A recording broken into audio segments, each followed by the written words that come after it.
आप सभी का एग्जाम नगरी के यूनिवर्सिटी प्लेटफॉर्म पे स्वागत है। जैसा कि हम बात कर रहे हैं UP triple S C, UP BSC, TGT, PGT, UP TET, C TET, शिक्षक भर्ती, एसएससी बैंक या सभी यूनिवर्सिटी से रिलेटेड न्यूज़ है, या फिर कहें शिक्षा जगत से कोई भी न्यूज़ हो आप, या फिर करंट अफेयर से रिलेटेड न्यूज़ हो, आपको एग्ज़ाम नगरी के प्लेटफॉर्म पर हमेशा प्रोवाइड होती है डे बाय डे। तो आज के समाचार पत्रों पर छपी हुई विभिन्न महत्वपूर्ण सूचनाएं जो कि 16 जुलाई 2022 से संबंधित हैं, 2023 से संबंधित, 16 जुलाई 2023 से संबंधित हैं। तो क्या है खबर, उससे पहले आप सभी भाई बहन चैनल को सब्सक्राइब कर बेल आइकन दबा दें, जिससे आपको सूचनाएं मिलती रहें।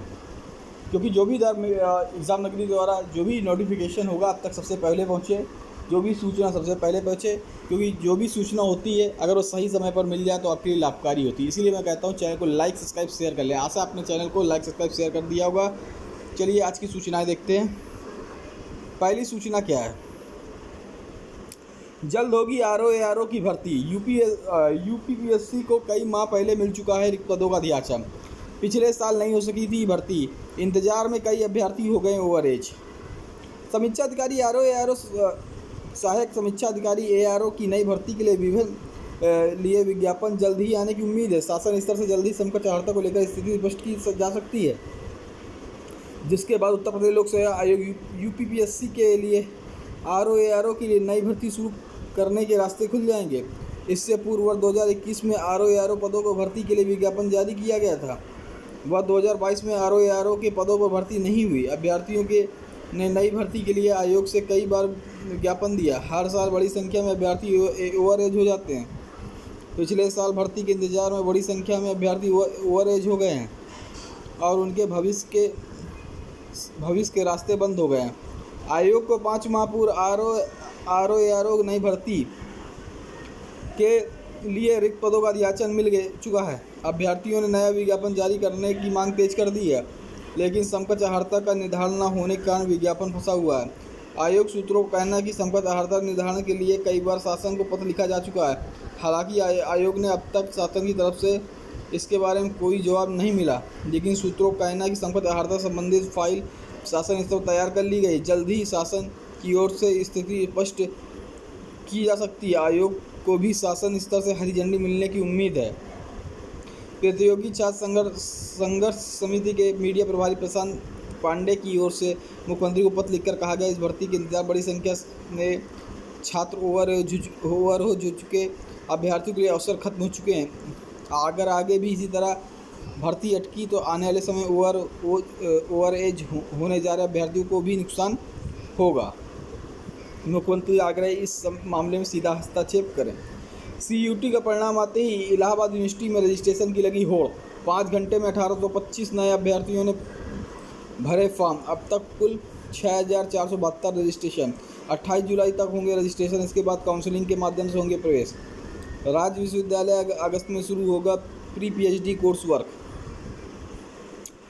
तो रज्जू भैया, राज्य विश्वविद्यालय से 23-24 से पहली बार पीएचडी की पढ़ाई शुरू होने जा रही। पीएचडी में 9 प्रवेशित शोधार्थियों के लिए पीएचडी कोर्स वर्क अगस्त माह से शुरू कराया जाएगा।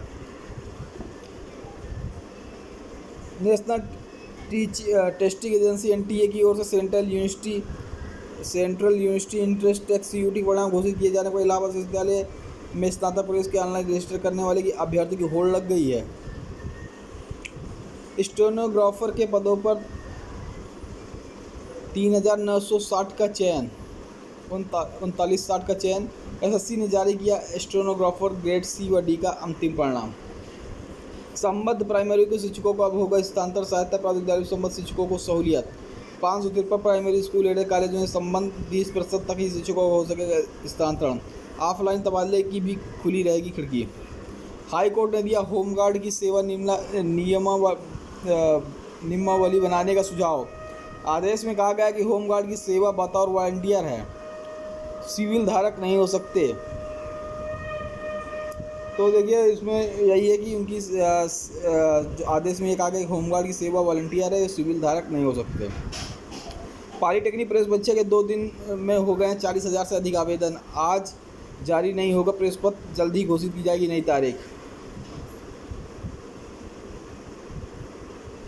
एलयू में 7 पाठ्यक्रमों के लिए 7 पाठ्यक्रमों के लिए उत्तर कुंजी जारी है।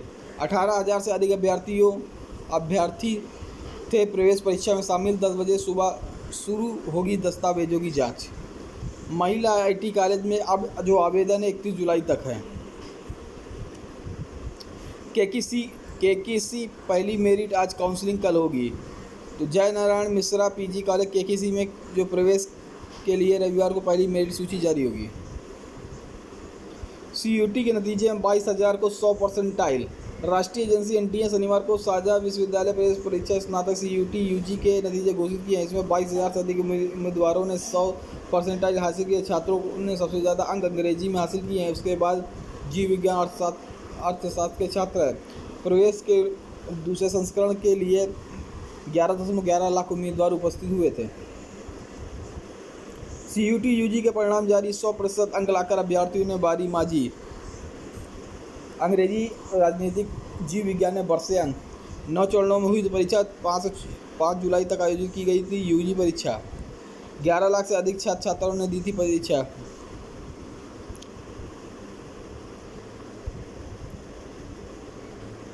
स्नातक में दाखिले के रजिस्ट्रेशन ने पकड़ी रफ्तार। सीयूटी परिणाम आने के बाद 1825 का पंजीकरण। 4,647 विद्यार्थियों ने पिछले 3 दिनों में कराया रजिस्ट्रेशन। यूपी में 36 लाख करोड़ निवेश से बनेंगे अवसर। 1 लाख करोड़ युवाओं को रोजगार। सीएम योगी। 400 अभ्यर्थियों को नियुक्ति पत्र वितरित किए गए। 18 और 20 को फिर नियुक्ति पत्र वितरण है।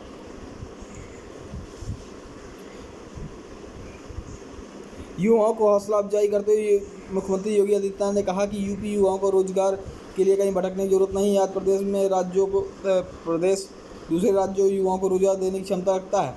राज्य में 36 लाख करोड़ के निजी निवेश के जरिए युवाओं के लिए 1 करोड़ नौकरियां इंतजाम होगा। मुख्यमंत्री ने बाद शनिवार लोक भवन में 409 चयनित अभ्यर्थियों को नियुक्ति पत्र वितरित करते हुए कहा। उन्होंने कहा कि सरकार रोजगार सृजन की दिशा में नए कदम बढ़ाते हुए 18 और 20 जुलाई को नियुक्ति पत्र वितरण कार्यक्रम करेगी। राज्य के माहौल युवाओं को अनुकूल बताते हुए मुख्यमंत्री का सरकारी नौकरी देने के लिए ग्रुप 2-3 के नॉन गेस्टेड पदों पर इंटरव्यू प्रक्रिया को समाप्त कर दिया गया है, जो सरकार के हर युवा की नौकरी उपलब्ध कराने के दृढ़ संकल्प को दर्शाता है।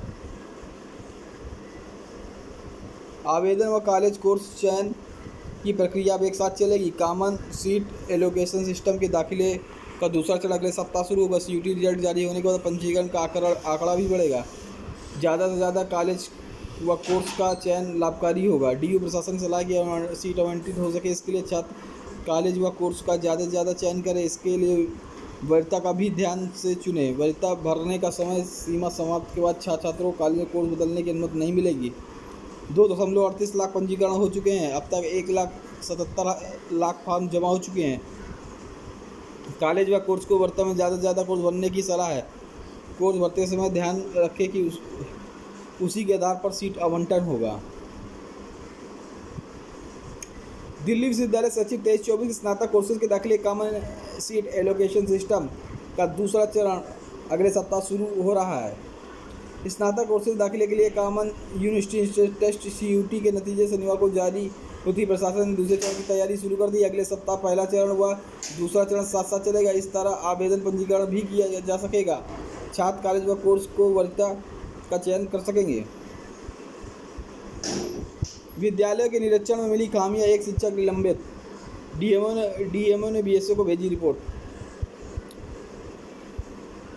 बार काउंसलिंग को भेजे जाएंगे विश्वविद्यालय बवाल में शामिल विधि छात्रों के नाम। रजिस्ट्रेशन रोकने और निलंबन के लिए काउंसलिंग से की जाएगी संस्तुति।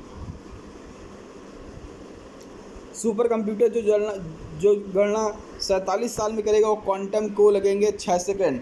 गूगल ने क्वांटम कंप्यूटर की क्षमता दर्शाई। 2019 की क्षमता से 24.1 करोड़ गुना ज़्यादा है। दवा से टीकों से लेकर रसायनों का विकास, इसलिए क्वांटम करता है तेज गणना।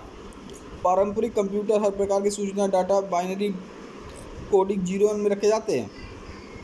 यह बुनियादी इकाई बाइट कहलाती है। क्वांटम युग में बाइट की जगह क्यूबिट्स उपयोग होते हैं। क्यूबिट की खासियत है कि 0 उनमें से कोई भी हो सकता है। इसी वजह से क्वांटम कंप्यूटर से ज़्यादा तेज़ गणना कर पाते हैं। गूगल ने 2019 में अपने क्वांटम कंप्यूटर के 53 क्यूबाइट्स को बताया था। इस लिहाजा नया क्वांटम कंप्यूटर 24.10 करोड़ गुना ज़्यादा शक्तिशाली कहा जा रहा है। चांद पर जिंदगी की तलाश। तो देखिए मिशन मून के बारे में थोड़ा सा अगर आप देखें तो जानकारी ले लें। देखिए 1959 चंद्रमा पर सफल मिशन लूना 2 लॉन्च हुआ। इस मिशन में चंद्रमा की सतह के बारे में कई महत्वपूर्ण जानकारी मिली, जिससे पता चलता है कि वहाँ मैग्नेटिक फील्ड नहीं है। सोवियत संघ ने 1959 लूना 3 मिशन को लॉन्च किया। इस मिशन में चंद्रमा की कई तस्वीरें ली गई। पता चला कि चंद्रमा पर कोई सतह पर बड़े बड़े गड्ढे हैं। 1966 में नासा ने सर्वेयर प्रोग्राम चलाया, जिसमें 7 मानव रहित वाहन चंद्रमा पर भेजे गए। इनमें से मिशन में चंद्रमा की मिट्टी डाटा एकत्र किया गया। 1968 अपोलो 8 मिशन लॉन्च किए। यह मिशन इसलिए महत्वपूर्ण है क्योंकि इस मिशन में चंद्रमा पर मानव ने कदम के लिए मंच तैयार किया गया। 1969 अपोलो 11 अमेरिका का ऐसा पहला स्पेस मिशन था जिसमें इंसानों ने चंद्रमा पर कदम रखा। इस मिशन में नील आर्मस्ट्रांग और बज एड्रियन शामिल थे। 1970 अपोलो 13 मिशन फेल हो गए थे। यान के ऑक्सीजन टैंक में ब्लास्ट हो गया, जिसके कारण इस मिशन को बीच में रद्द कर दिया गया। 1971 अपोलो ने नासा ने खास मिशन लॉन्च किया। इसमें चंद्रमा की सतह पर वैज्ञानिक जानकारी जुटाने में मदद मिली। 1972 नासा ने अपोलो 17 मिशन चंद्रमा पर चलने वाले सबसे लंबा मिशन रहा। इसमें कई चंद्र सैंपल एकत्रित किए गए। 2019 चीन ने चंगाई मिशन को लॉन्च किया। इस मिशन में चंद्रमा की भू विज्ञान और संरचना के बारे में कई जानकारियाँ प्रदान की। चंद्रयान 3 यह चंद्रमा पर भारत का तीसरा मिशन है। इसका उद्देश्य चंद्रमा सतह पर सुरक्षित लैंडिंग और घूमने की पूरी क्षमता प्रदर्शन करना। चंद्रयान 3 में एक लैंडर, एक रोवर कॉन्फ़िगरेशन शामिल है। इसे श्रीहरिकोटा में सतीश धवन अंतरिक्ष केंद्र से लॉन्च कर दिया गया है। इसरो ने वैज्ञानिक 24 अगस्त को चांद की सतह पर सॉफ्ट लैंडिंग की योजना बनाई है, जिससे भारत इस उपलब्धि को हासिल करने वाले देशों की फहरिस्त में शामिल हो जाएगा।